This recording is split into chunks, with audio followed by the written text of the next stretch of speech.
ہمارے یہاں تو عجیب ہی حال ہے، شادی کارڈ پر لکھتے ہیں النکاح من سنتی، خلاف سنت کام کرتے ہیں اس پر بھی حدیث لکھتے ہیں، خلاف سنت کام کرتے ہیں اس پر بھی حدیث لکھتے ہیں۔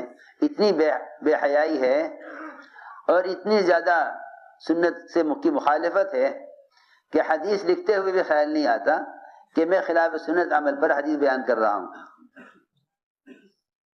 شادی کارڈ بناتے ہیں اس پر لکھتے ہیں النکاح من سنتی، اس پر لکھتے ہیں من رغب عن سنتی فلیس منی۔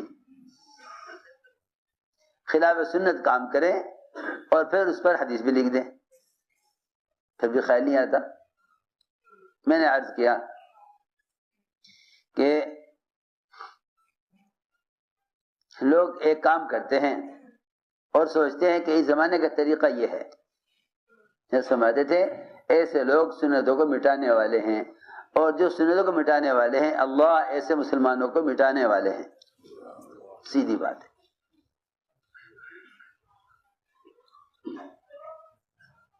تم لاکھ شور مچاؤ، کوششیں کرو کہ ہمیں مٹایا جا رہا، ہمیں اکھڑا جا رہا، ہمیں نکالا جا رہا، وہ تو اللہ تعالی کی طرف سے تمہیں ٹھکانہ دینے اور تمہارے تمکن کا اور تمہاری وطنیت کا وعدہ اس پر ہے کہ تم اتباع سنت پر آؤ۔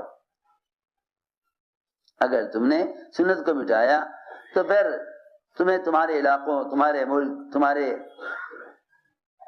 وطن سے تمہیں اکھاڑ دیا جائے گا، اس لیے کہ اللہ کی طرف سے تمکن کا وعدہ، اللہ کی طرف سے تمکن کا، وطنیت کا وعدہ اس پر ہے کہ تم سنت کے احیاء پر آؤ۔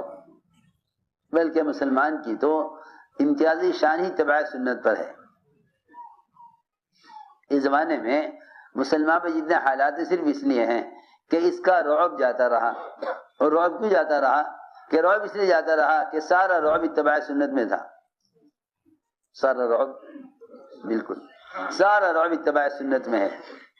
مسلمان کا رعب نکل گیا غیروں کے دلوں سے صرف اس لیے، اور مسلمان خود مرعوب ہو گیا صرف اس لیے کہ مسلمان اتباع سنت پر نہیں رہا۔ میں نے عرض کیا کہ لوگ کہتے ہیں کہ بھئی کسی بھی ذریعے سے پیغام پہنچا دینا تبلیغ ہے، نہیں۔ جس طرح ہر ضرورت میں سنت کا اتباع ضروری ہے، اس طرح سب سے پہلے دعوت اللہ کو سنت پر لاؤ، یہ خود جا کر دعوت دو، خود جا کر دعوت دو۔ دعوت دینے کے لیے خود چل کر جانا صرف یہی سنت ہے، صرف یہی سنت ہے۔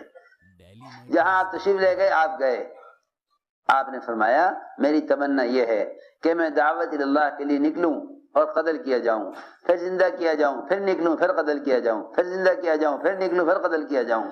7 مرتبہ فرمایا کہ مجھے بار بار زندہ کیا جائے، بار بار قتل کیا جائے۔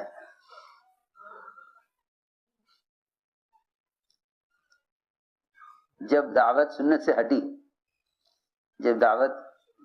ہٹی، تو اب دین کی دعوت حرام آلات اور یہود و نصارہ کے اور باطل کی اشاعت کے ذرائع پر دین کی دعوت آ گئی۔ میں کیا بتاؤں، جب مسلمان دعوت کو چھوڑے گا نا تو اس کی اذان بھی ختم ہو جائے گی، حالانکہ اذان اسلام کا شعار ہے، اذان اسلام کا شعار ہے، اذان اسلام کا شعار ہے، اور اذان مسلمان کے مسلمان ہونے کی علامت ہے۔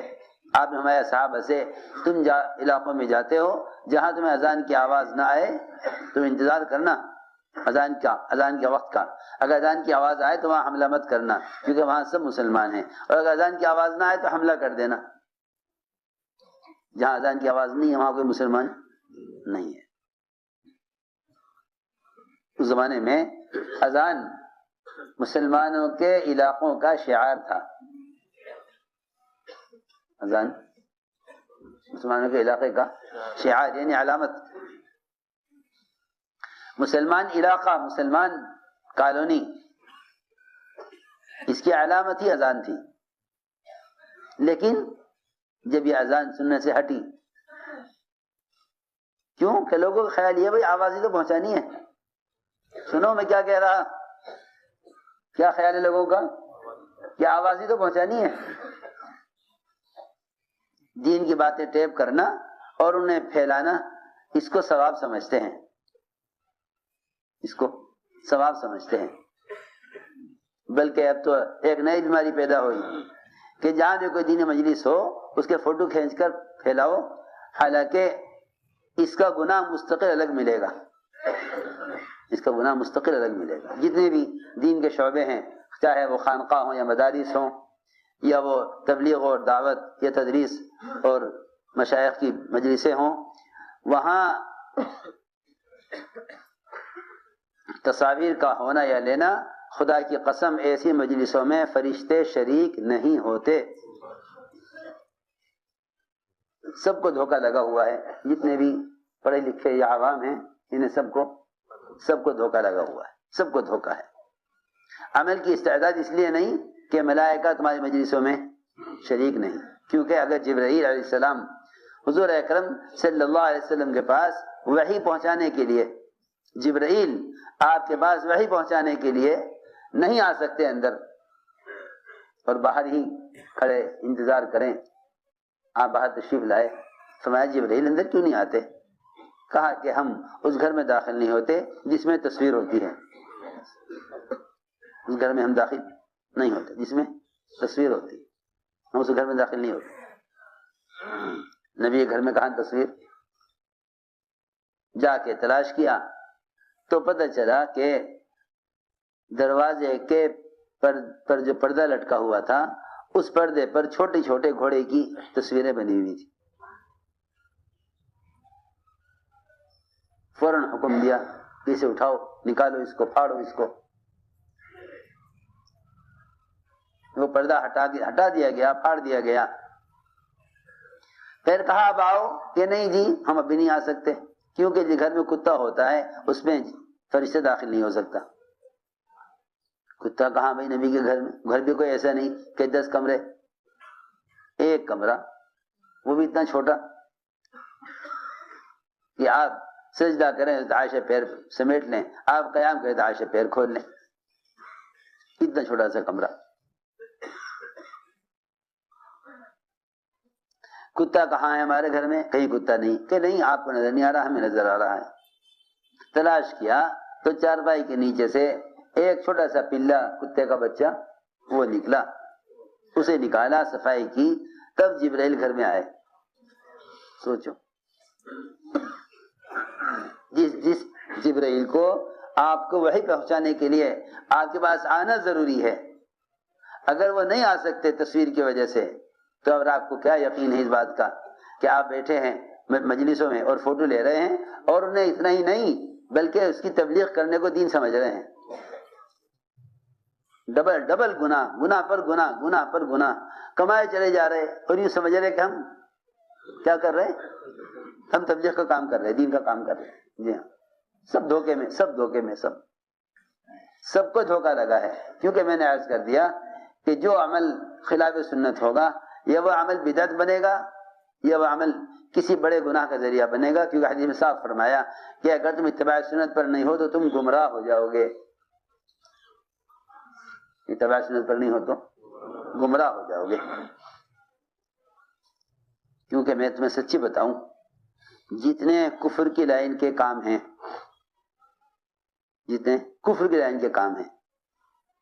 بتوں کی پوجا